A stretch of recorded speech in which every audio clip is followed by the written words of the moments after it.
اعوذ باللہ من الشیطان الرجیم بسم اللہ الرحمن الرحیم اللہم کل ولیک الحجة ابن الحسن صلواتک علیہ وعلى آبائہ فی هذه الساعة وفی كل ساعة ولیا وحافظا وقائدا وناصرا ودلیلا وعینا حتى تسکنه ارضک طوعا وتمتعه فيها طویلا اللہم صل علی محمد وآل محمد وعجل فرجہم۔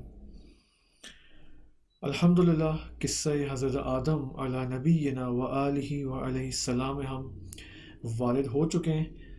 دوبارہ ایک ٹائم لائن کی نگاہ سے ہم دیکھ لیتے ہیں کہ اب تک کیا بات ہوئی ہے۔ سب سے پہلی بات یہ ہوئی کہ خداوند متعال نے ملائکہ کو خبر دی کہ بسم اللہ الرحمن الرحیم انی جاعل فی الارض خلیفہ، کہ میں اس زمین میں خلیفہ بنانا چاہ رہا ہوں۔ البتہ یہ خلیفہ صرف زمین کے لیے نہیں ہوگا بلکہ تمام عوالم وجودی کے لیے ہوگا۔ جتنے بھی یونیورسز ہیں، عالم دنیا، برزخ اور آخرت، جبروت، ملکوت، اور جتنے بھی یونیورسز اور عوالم ہیں، یہ خلیفہ تمام عوالم کے لیے ہوگا۔ اس کے بعد ملائکہ نے سوال کیا کہ کیا آپ ایسی مخلوق کو خلق کر رہے ہیں جو زمین پہ جا کے فساد اور خون ریزی اور سفک دماء جو ہے وہ برپا کرے گا؟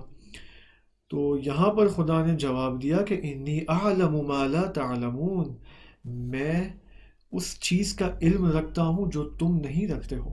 صحیح ہے۔ اور پھر خداوند متعال نے، ہم پھر یہاں تک پہنچے تھے کہ خداوند متعال نے ملائکہ کو تشریح دی اور ان کے لیے وضاحت کیا، ڈیٹیل بتائی خدا نے کہ وہ کیا ہے، وہ کیا وجہ ہے کہ میں نے انسان کو خلق کیا ہے اور اس کے اندر میں نے کیا چیز رکھی ہے۔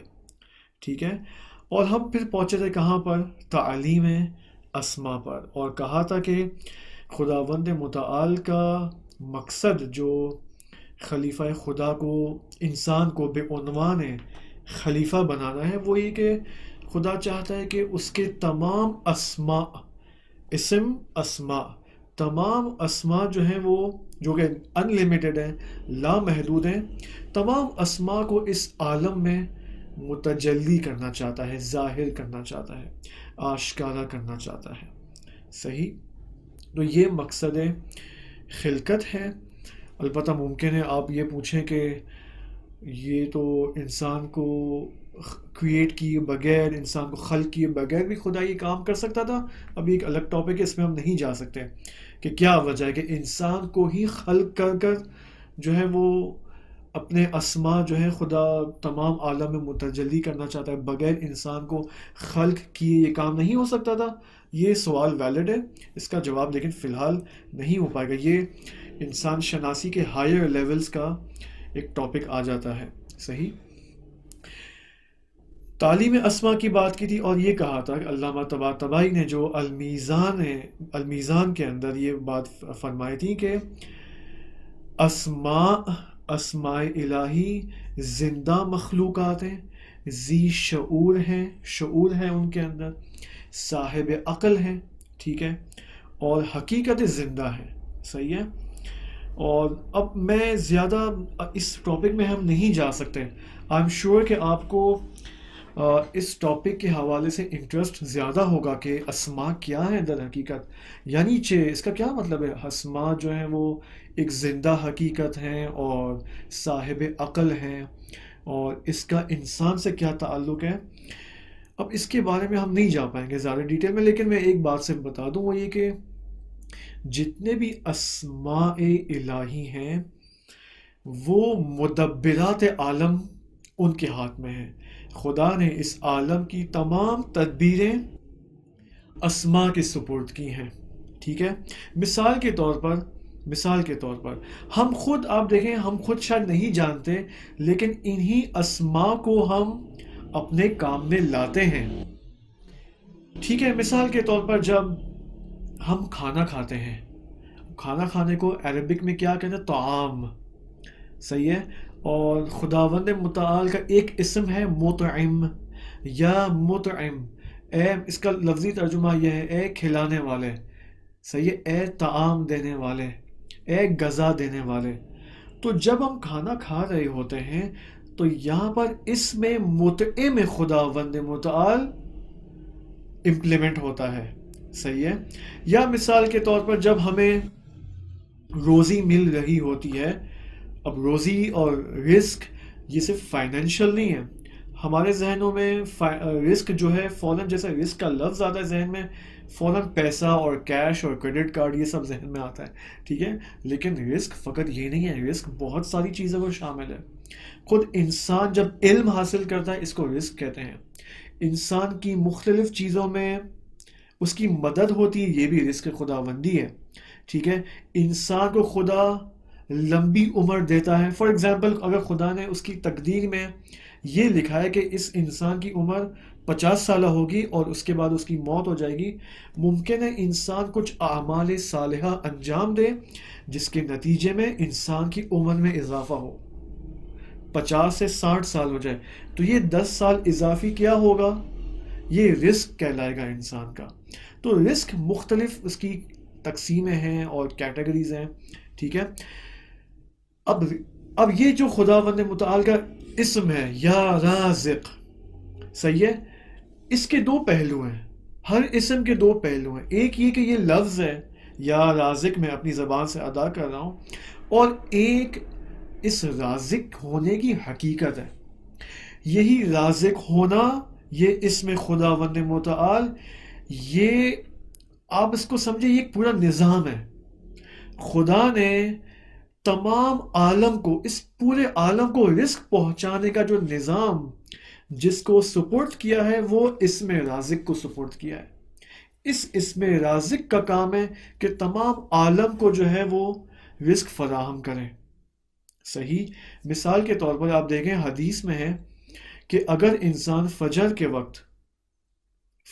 وقت یا نماز صبح کے بعد طلوع فجر سے لے کر طلوع شمس تک، بین الطلوعین، اس کو کہتے ہیں دو طلوع، اگر اس کے درمیان انسان سو جائے، بیدار نہ ہو، صحیح ہے، فوراً نماز پڑھ کر سو جائے، تو یہاں پر خداوند متعال اور احادیث میں موجود ہے کہ یہ وہ ٹائم پیریڈ ہے جس میں رزق تقسیم کیا جاتا ہے۔ یہ وہ ٹائم پیریڈ ہے جہاں پر اسم رازق اپنے رزق کو پہنچانے کے لیے، انسانوں کے رزق کو پہنچانے کے لیے اس کا ایک ٹائم یہ ہے۔ اگر میں اور آپ اس ٹائم پیریڈ میں سو گئے تو ہمیں وہ رزق نہیں ملے گا جو ہمارے لیے معین کیا گیا تھا، صحیح۔ تو آپ دیکھیں یہ ایک چھوٹی سے میں نے آپ کو ایک نمونہ بتایا، سیمپل نمونہ بتایا کہ کس طرح ایک اسم اس کے مختلف کارکرد ہیں، اس کے مختلف کام ہیں، صحیح ہے وہ۔ اور اسی طرح دیگر اسما ہیں، جیسے میں نے مطعم کی مثال دی، اور یا سمیع مثلا، صحیح ہے، یا مجیب، ٹھیک ہے۔ مثلا آپ دیکھیں، آپ اگر کوئی دعا مانگتے ہیں کسی مشکل میں، خدا نخواستہ اگر انسان گرفتار ہو جائے، اور جب وہ خدا سے صحیح تمام کنڈیشن سمیت دعا مانگتا ہے، اور آپ دیکھیں اگر اس کی دعا 2 دن بعد قبول ہو جاتی ہے یا 1 دن بعد قبول ہو جاتی ہے، تو یہاں پر اسم مجیب نے اپنا کام کیا ہے، صحیح ہے۔ تو یہ بالآخر ایک امپورٹنٹ ٹاپک ہے، اور ہمیں معلوم ہونا چاہیے کہ اسماء حسنہ و اسماء الہی جو ہے وہ کس طرح اس عالم میں اپنا کام کر رہے ہیں، تاکہ ہم ان اسماء کو درست جو ہے وہ استعمال کریں، اپنی زبان پر لائیں، ان کی حقیقت کے قریب پہنچنے کی کوشش کریں، ان سے اپنا کنیکشن برپا کریں، یعنی کریٹ کریں اپنے کنیکشن کو، اور بالآخر اس ہدایت کے راستے پہ درست انداز میں چل سکیں۔ پس اسماء زندہ حقیقت، فعال حقیقت اور صاحب عقل ہے۔ اچھا، اب یہاں پر ملائکہ نے کہا کہ اب یہ سب ہو گیا، ٹھیک ہے، تعلیم اسماء۔ اب دیکھیں یہاں پر سورہ بقرہ کی جو آیات ترتیب سے ہم اس کو لے چل رہے ہیں، ٹھیک ہے، اور میں آپ کے سامنے سورہ بقرہ کی جو آیات ہیں ہم نے سورہ بقرہ کی آیت نمبر 30 سے شروع کیا، کیونکہ اسی آیت سے یہ ماجرا خلقت آدم شروع ہوتا ہے. ٹھیک ہے. اب خدا نے کہا، اب یہ کہا جو کہ انی اعلم ما لا تعلمون، اس کے بعد خداوند متعال نے فرمایا کہ انبئونی، ملائکہ سے کہا کہ انبئونی، مجھے خبر دو ان اسما کی. صحیح ہے. اگر تم ان اسما کو جانتے ہو تو بتاؤ مجھے. ٹھیک ہے. تو یہاں پر ملائکہ نے کہا کہ سبحانک لا علم لنا الا ما علمتنا انک انت العلیم الحکیم. دیکھیں ملائکہ کا ادب کتنا خوبصورت ہے، کس قدر ادب کے ساتھ خداوند متعال کو جواب دے رہے ہیں. سبحانک لا علم لنا، ہمیں علم نہیں ہے خدایا، ہمیں علم نہیں ہے، الا ما علمتنا، مگر وہ جو تو نے ہمیں سکھایا ہے، جو تو نے ہمیں تعلیم دی ہے، اس کے علاوہ ہمیں اور کوئی علم نہیں ہے. پھر آپ دیکھیں کیا فرمایا ملائکہ نے، انکا انت العلیم الحکیم. بہت امپورٹنٹ ہے، یہ بہت امپورٹنٹ لائن ہے یہ. دیکھیں ملائکہ کیا فرمانا ہے، اے خدایا انکا، دیکھیں بہت تاکید کے ساتھ یہ جملہ ملائکہ نے فرمایا، انکا انت، خدایا بے شک تو، پھر کہا انت علیم الحکیم، العلیم الحکیم، یعنی خدایا علیم و حکیم فقط و فقط تو ہے. صحیح ہے. انکا انت کیوں آیا؟ یہ فقط کا لفظ پہنچانے کے لیے. اس فقط کی حقیقت صرف تو ہے جو علیم و حکیم ہے خدا بندہ. ٹھیک ہے. یعنی یہاں پر ملائکہ نے اپنی عاجزی کا اظہار کیا ہے. صحیح ہے کہ ہم عاجز ہیں. صحیح ہے. ہماری وہ فہم نہیں ہے، ہمارا وہ ادراک نہیں ہے کہ ہم اس چیز کو سمجھ سکیں. جو تو نے سکھایا بس وہ ہم جانتے ہیں، دیٹس اٹ. اب یہاں پر خداوند متعال نے حضرت آدم علیہ السلام کو، اب آپ ٹائم لائن، اب آپ میرے ساتھ ان ایونٹس کے ساتھ ساتھ آئیں، چلتے آئیں. اب آئی ہوپ آپ کے پاس قرآن ہو، چاہے موبائل پہ ہو، چاہے وہ pocket Quran who, what ever, آپ کوشش کریں آپ کے پاس قرآن ہو تاکہ ایک ٹائم لائن کے ساتھ ہم چلیں، ان آیات کے ساتھ ترتیب کے ساتھ چل پائیں. خداوند متعال نے حضرت آدم علیہ السلام کو اب یہاں پر حکم دیا کہ یا آدم انبئہم باسمائہم. اچھا، ایک روایت کے اندر ہے کہ اب یہ اسما کیا ہیں. صحیح ہے. یہ کاش میں پہلے بولتا تھا، لیکن اب مجھے دوبارہ اب ذہن میں آ گئی یہ بات، تو میں آپ کو بتاتا چلوں کہ اس سے پہلے کہ ہم اس آیت کو کنٹینیو کریں. روایت کے اندر ہے کہ یہ اسما در حقیقت انبیاء علیہ السلام اور نبی اکرم صلی اللہ علیہ وآلہ وسلم اور ائمہ ہدا یعنی اہل البیت علیہ السلام کے تمام اسما تھے، ان کے تمام نام تھے اور ان کی تمام حقیقت تھی. جو خداوند متعال نے اسما کی تعلیم دی ہے حضرت آدم کو، یہ اسما کیا تھے؟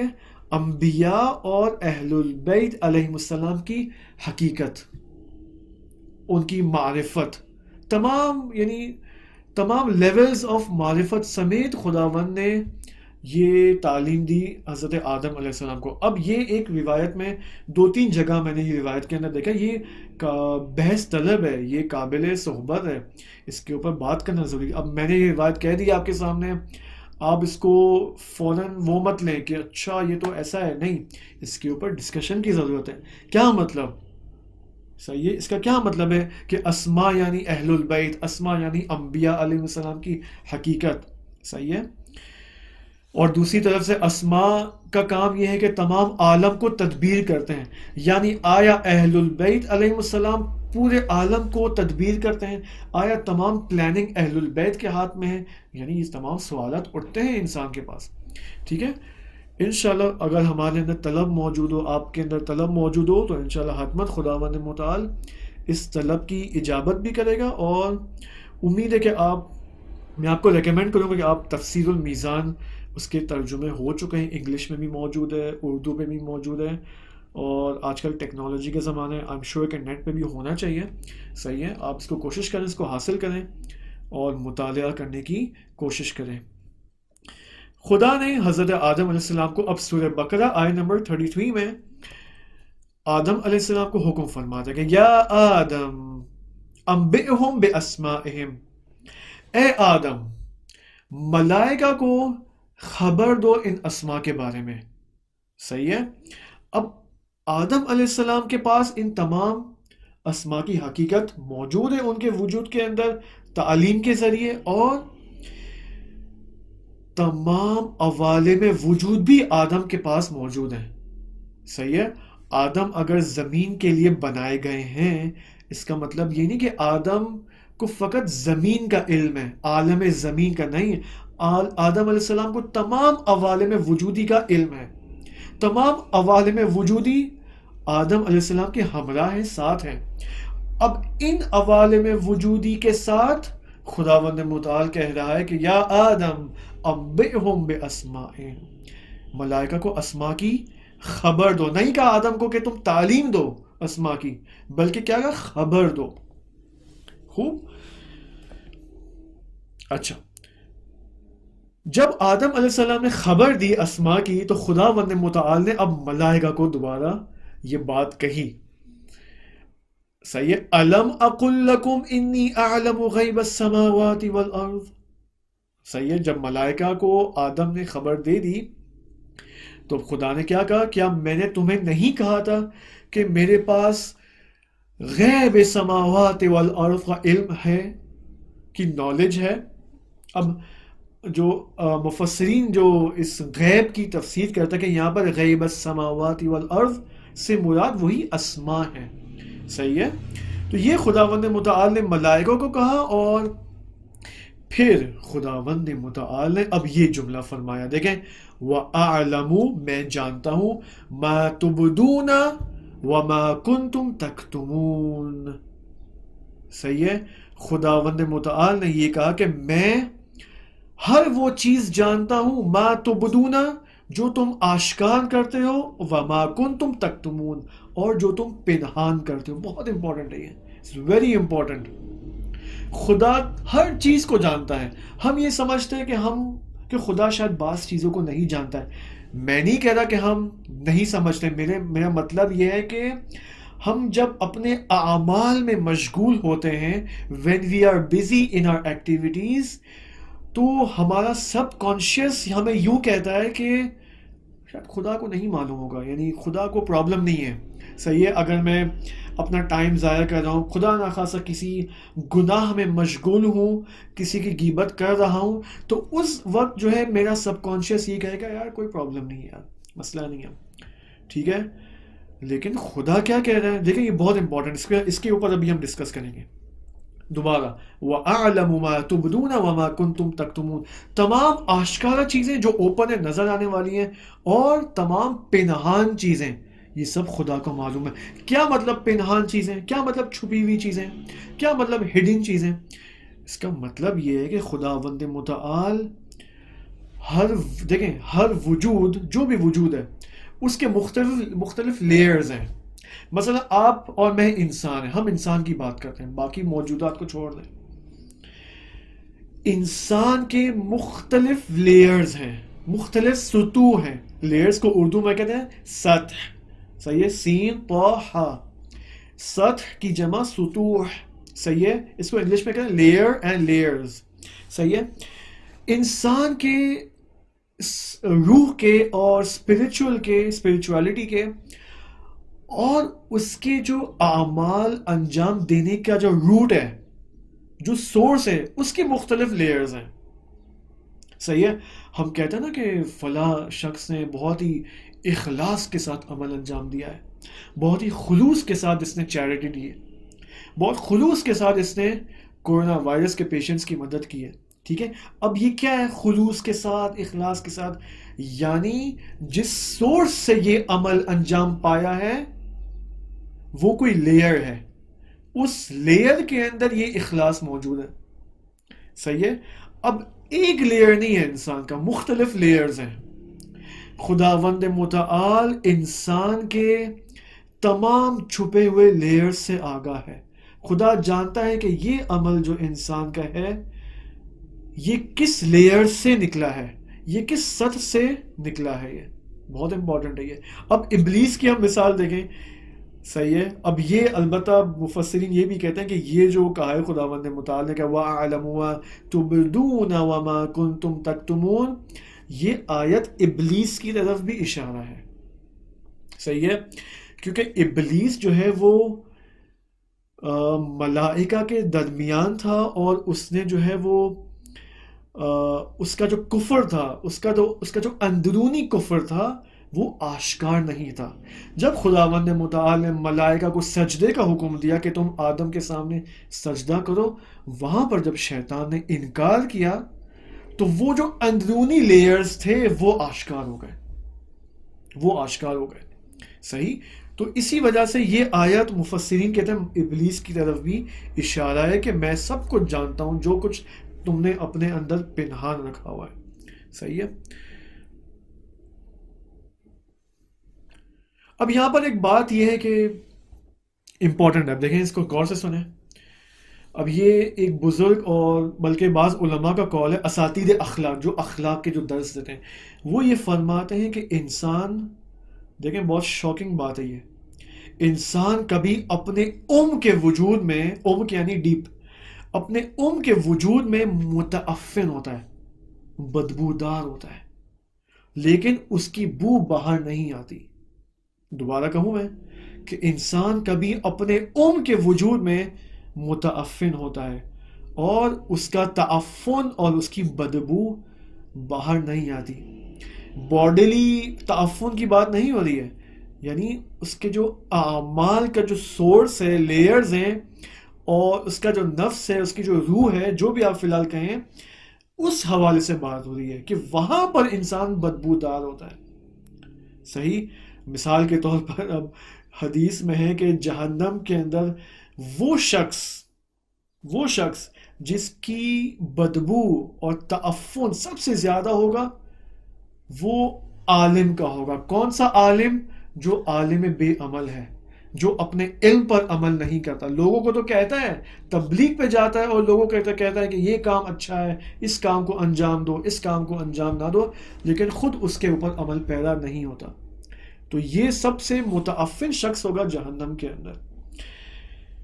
اسی وجہ سے علماء فرماتے ہیں، اور تعلیمات اسلام میں بھی ہے کہ کیونکہ جو جنازہ، جب قبر میں ایک جنازے کو رکھا جاتا ہے کہ اس کے اوپر جو ہے 1 میٹر خاک اور مٹی ڈالی جاتی تاکہ اس کی جو بدبو ہے، اس کی لاش کی جو اس کا جو تعفن ہے وہ باہر نہ آئے۔ صحیح ہے، تو یہ ہمیں خیال رکھنا چاہیے۔ ایسا نہ ہو کہ ہم اپنے وجود کے اندر خدا نہ خاصا گناہوں کی وجہ سے اور ان گناہوں پر ایکسکیوزز کی وجہ سے ہم اپنے وجود کو متعفن کر رہے ہوں۔ اب بعض لوگ کیا کہیں گے، جو اب ممکن ہے یہاں پر بھی بعض لوگ مذاق اڑائیں اسی بات کا۔ صحیح ہے، بعض لوگ یہاں بھی ایکسکیوزز کریں گے کہ یار ٹھیک ہے یار، پرفیوم لگا لیں گے، کوئی مسئلہ نہیں ہے۔ صحیح ہے، ان کو نہیں پتہ کہ بات ہو کیا رہی ہے، بات خطرناک ہے یہاں پر۔ صحیح، اس کو میں آپ سے خواہش کروں گا کہ اس کو آپ اس کے اوپر دقت کریں، غور کریں۔ اب ابلیس کو جب سجدے کا حکم دیا، اب یہ اس بات کو اب یہاں تطبیق کرتے ہیں کہ جب ابلیس کو سجدے کا حکم دیا ملائکہ کے ساتھ ساتھ، اور اس نے انکار کیا سجدے کا، یہاں پر اس کے وجود کا جو اندرونی تعفن تھا وہ باہر آ گیا۔ ابلیس کے بارے میں کہتے ہیں کہ اس کی ایک نماز 4000 سال کے برابر تھی۔ اس کی ایک نماز 4000 سال کے برابر تھی۔ اب ایسا شخص جو اتنا عبادت گزار ہے، صحیح ہے، جب خدا کا حکم آتا ہے، خدا کی طرف سے آزمائش اور امتحان آتا ہے، یہاں پر وہ اس امتحان میں ناکام ہو جاتا ہے۔ کیسے ناکام ہوتا ہے؟ کیونکہ اس کے وجود کے اندر اندرونی تعفن تھا، اور شاید وہ بھی باخبر نہیں تھا۔ صحیح ہے، نتیجے میں یہ سب کچھ باہر آ گیا، اس کا تعفن باہر آیا، اور اس نے انکار کیا خدا کے حکم کا۔ ایک شخص تھا مسجد آیت اللہ بہجت میں، صحیح ہے، یہاں پر اس کتاب میں واقعہ بھی ہے، میں اس کو نکال لوں۔ دیکھیں یہاں پر کم میں ایک مسجد ہے جس کا نام ہے مسجد آیت اللہ بہجت، جہاں پر آیت اللہ بہجت آتے تھے رحمۃ اللہ علیہ، نماز قائم کرتے تھے جماعت، اور بہت ہی شلوغ اور بہت ہی کراؤڈڈ پلیس ہوتی تھی۔ ممکن ہے آپ بھی وہاں پر گئے ہوں۔ تو وہاں پر اب یہ واقعہ ملتا ہے، ایک استاد نے یہ واقعہ سنا ہے کہ یک جوانی که بین صفها عبور میکرد و دنبال جا بود. پایش به دست شخصی که آنجا نشسته بود خورد. دیکھیں ایک جوان تھا یوتھ جو صفوں کے اندر اپنی جگہ ڈھونڈ رہا تھا کہ مجھے بھی جگہ مل جائے نماز پڑھنے کے لیے. تو وہاں پر اس کا پاؤں جو ہے وہ ایک شخص پر لگ گیا, ایک شخص کے, ہاں جو ایک شخص وہاں بیٹھا ہوا تھا, بزرگ بوڑھا شخص تھا, ٹھیک ہے, اور یہ شخص وہ تھا جو کافی سالوں سے اس مسجد میں آ رہا تھا, عبادت گزار تھا, ٹھیک ہے. اب اس جوان کا پاؤں اس پر لگ گیا, ٹھیک ہے, اور یہ شخص اہل عبادت تھا اور ہمیشہ مسجد میں تھا, اور اتفاقاً یہاں لکھا ہوا ہے کہ راتوں کو مسجد میں سوتا تھا, یہ اس قدر مسجد سے محبت. اب جب اس جوان کا پاؤں اس پر لگا, وقتی پای این جوان به او اشاره شد انگار لایه های درونی وجودش آشکار شد. در مسجد حرفایی به این جوان زد که آدم ها لاابالی نمی زند. دیکھیں عجیب ہے, جب اس جوان کا پاؤں لگا اس کے اوپر تو فوراً اس کے وجود کے اندرونی لیئرز وہ باہر سامنے آ گئے اور اس جوان کو اتنی باتیں سنائی, اور یہاں پر تو یہ بھی لکھا ہوا ہے اس قدر اس نے فوش دی ہے اس جوان کو کہ ایک نارمل آدمی اس طرح کی بات نہیں کرتا, اور سب کے سامنے اس کو باتیں سنائی ہیں. اب یہ جوان آیا, اس نے عذر خواہی کی اور کہا کہ بے بخشید, من معذرت میخوام, میں معذرت چاہتا ہوں, قصدی نداشتم, میرا ارادہ نہیں تھا.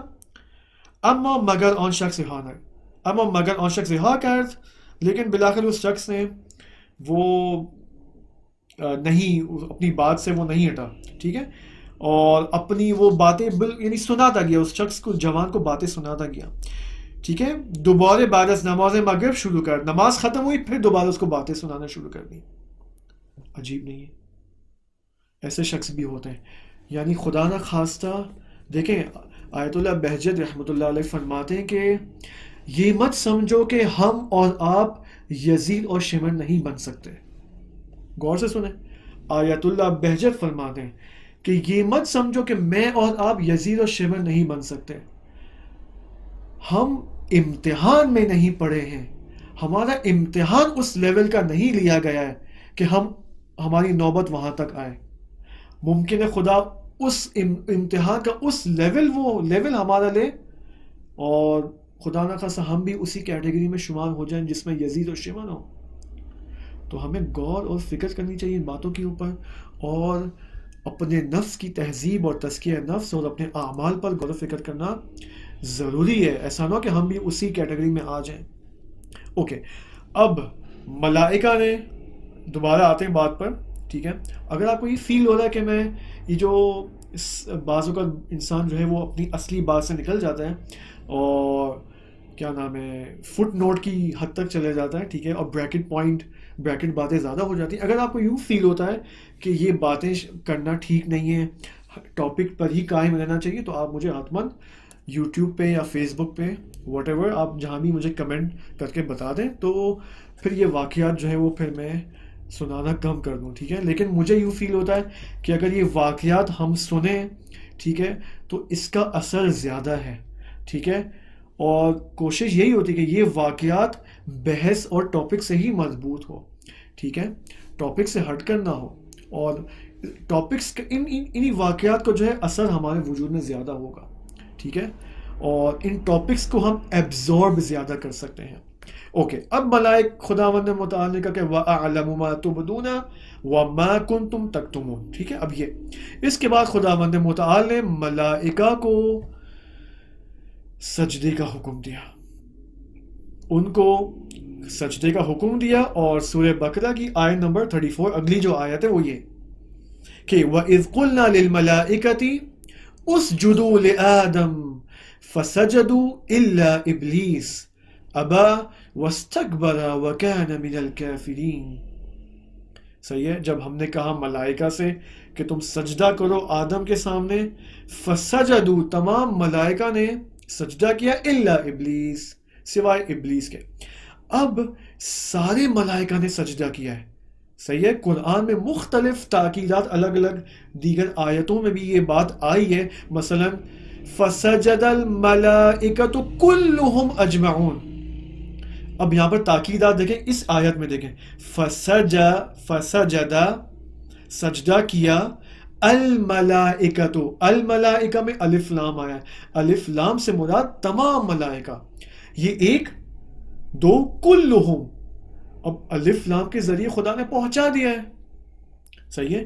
جب الف لام کے ذریعے خداوند نے کہہ دیا ہے کہ تمام ملائکہ نے سجدہ کیا ہے، تو آگے کلہم اجمعون کہنے کی کیا ضرورت ہے؟ صحیح ہے. کلہم سمجھ رہے ہیں، کلہم یعنی وہ سارے، اجمعون یعنی وہ سب.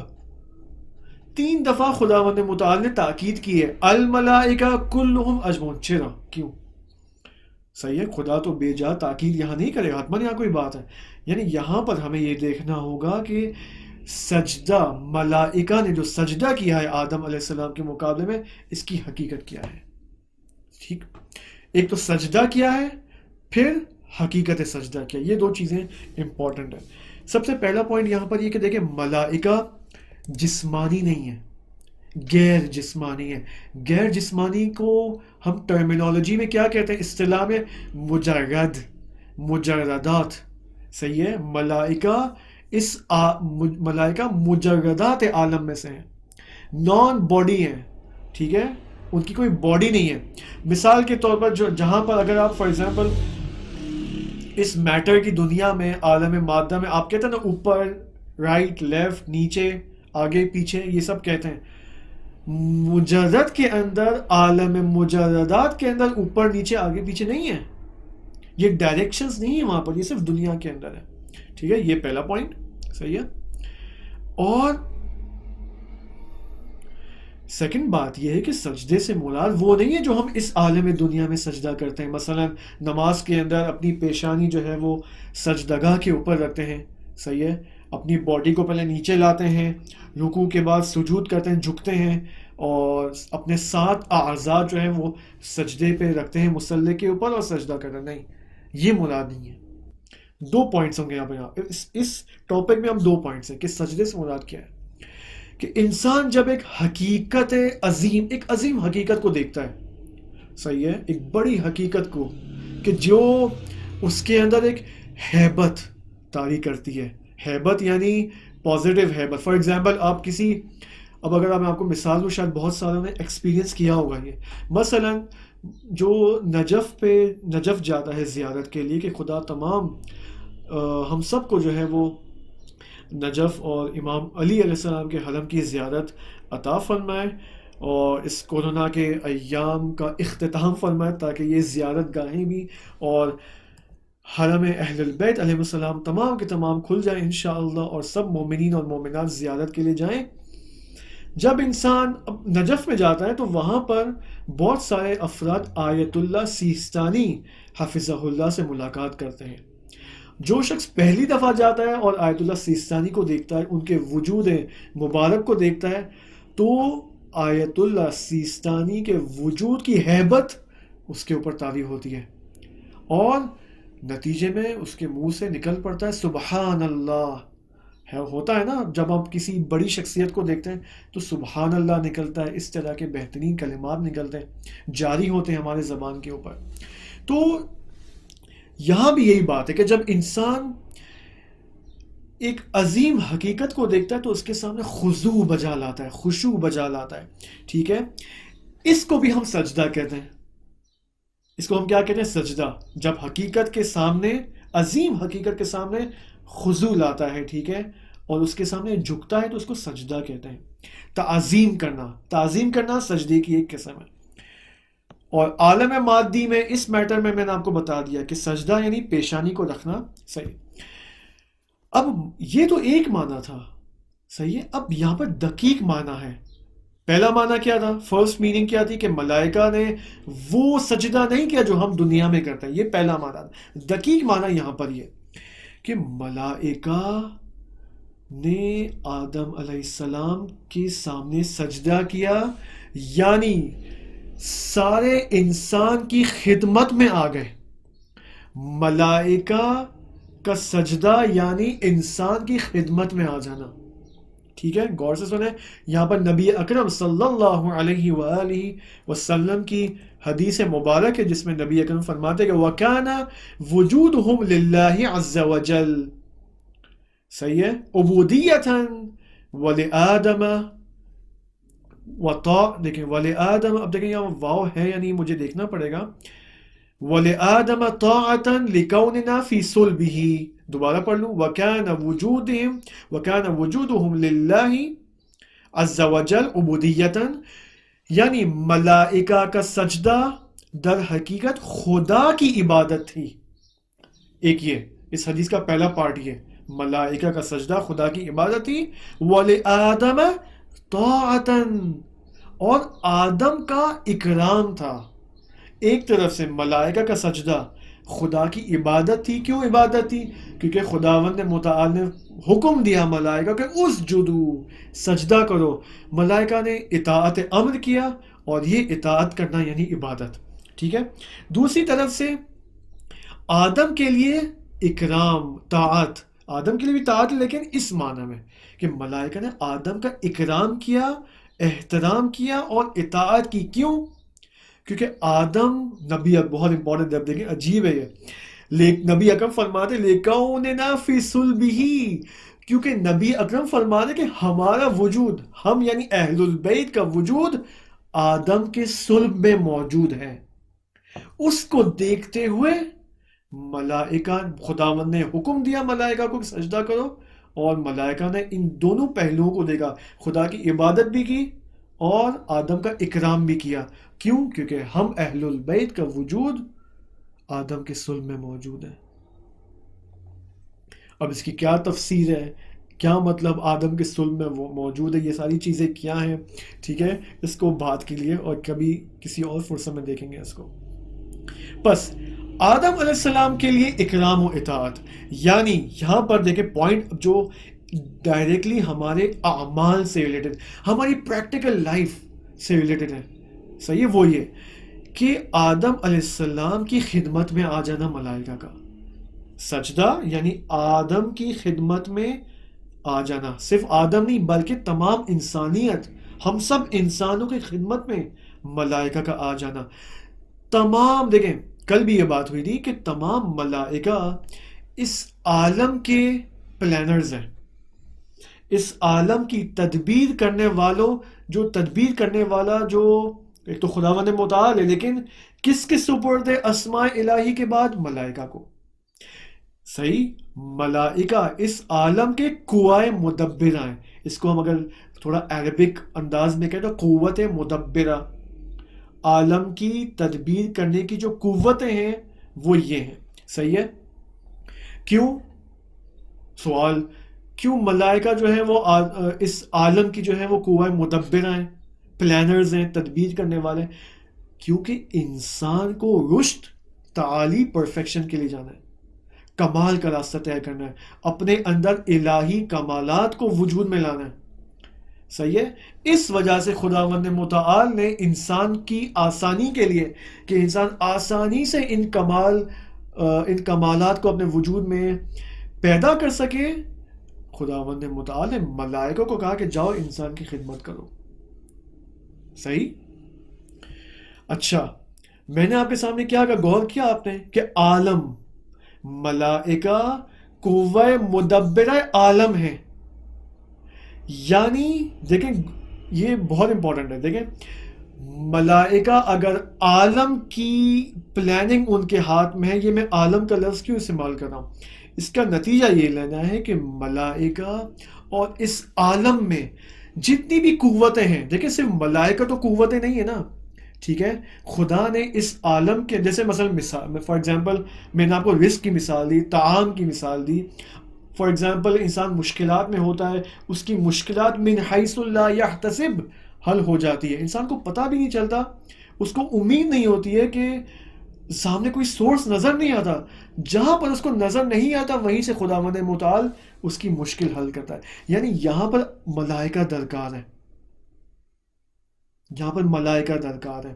اور ملائکہ تمام عوالم، دیکھیں عالم ایک نہیں ہے، عوالم ہیں، اور ملائکہ قوہ مدبرہ عالم ہے، یعنی قوہ مدبرہ عوالم ہے. یعنی تمام عوالم کی جتنی بھی قوتیں ہیں، جتنی بھی پاورز ہیں، یہ سب انسان کی خدمت میں اس کمال کے لیے. آئی ہوپ میں سمجھا پا رہا ہوں یہ بات کو، ٹھیک ہے. بس ملائکہ ہماری خدمت میں ہیں. اب یہاں پر مرحوم ابن میثم بحرانی رحمۃ اللہ علیہ، جنہوں نے نہج البلاغہ کی ایک شرح لکھی ہے، تفسیر لکھی ہے، اور بہت ہی فیمس شروحات میں سے ہے نہج البلاغہ کی، وہ یہاں پر ایک بہت امپورٹنٹ بات فرماتے ہیں. وہ فرماتے کہ انسان کے وجود کے اندر جو قوتیں ہیں، انسان کے وجود کے اندر جو قوتیں ہیں وہ خود ایک عنوان سے ملائکہ ہیں. اوکے، وہ خود ایک عنوان سے ملائکہ ہیں.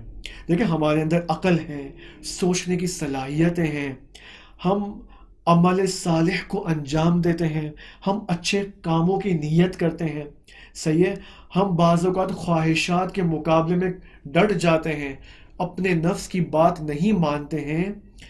مرحوم ابن میثم بحرانی رحمۃ اللہ علیہ فرما رہے ہیں کہ انسان کے وجود کے اندر جو قوتیں موجود ہیں، جو پاورز موجود ہیں، وہ خود ایک عنوان سے ملائکہ ہی ہیں جو اس کی خدمت میں ہیں اور جو اس کے ساتھ ہمراہ ہے. ٹھیک ہے، تو دیکھیں ملائکہ کے حوالے سے آج ہم نے کافی بات کی ہے. ٹھیک ہے، اور ابھی 2 پوائنٹس اور رہتے تھے. حضرت اسرائیل علیہ السلام کے حوالے سے ایک پوائنٹ آپ کی خدمت میں مجھے ذکر کرنا تھا، لیکن ٹائم ہمارا اوور ہوتا جا رہا ہے، بلکہ ختم ہو گیا ٹائم. ٹھیک ہے، تو میں انشاءاللہ آپ سے ریکویسٹ کروں گا کہ کوئی بھی سجیسچن ہو، کوئی بھی کمپلین ہو، شکایت ہو، نقد ہو، کرٹیسزم ہو اس ٹاپک کے حوالے سے، اور جیسے میں نے پہلے بھی کہا کہ اگر آپ کو فیل ہوتا ہے کہ بعض اوقات واقعات زیادہ بیان ہوتے ہیں تو بھی آپ بتا دیں، کوئی پرابلم نہیں ہے، صحیح ہے. لیکن آپ یہ ذہن میں رکھیں کہ ہمارے جو اصل مخاطبین ہیں وہ یوتھس ہیں، وہ جوان طبقہ ہے. ٹھیک ہے، ہمارے مخاطبین صرف اوور 40 اوور 45 اوور 50 نہیں ہے، بلکہ ہمارے مخاطبین جو ہے وہ اوور 18 ایئرز آف ایج سے لے کر مین جو مخاطبین ہیں 35 ہیں، میکسیمم 40 تک ہیں. ٹھیک ہے، تو ہم نے یہ سوچا ہے کہ بعض اوقات موضوع سے ریلیٹڈ، ٹاپک سے ریلیٹڈ جو سٹوریز ہیں علماء کی اور واقعات جو ہمیں تاریخ اسلام میں ملتے ہیں اور دیگر جو واقعات علماء کے، وہ پیش کریں تاکہ اس کو مزید انٹرسٹنگ بنایا جائے اور اس ٹاپک کو ایبزارب کرنے کی صلاحیت ہمارے اندر پیدا ہو اور آسانی سے ہم اس کو ایبزارب کر سکیں. خداوند متعال سے دعا کہ خدایا اس ماہ رمضان کے توسط سے ہمیں علوم آل محمد علیہ السلام سے بہرامد ہونے کی توفیق عطا فرمائے. والسلام علیکم ورحمۃ اللہ وبرکاتہ. اللهم صل على محمد وآل محمد. اللهم صل على محمد وآل محمد. اللهم صل على محمد وآل محمد. اللهم صل على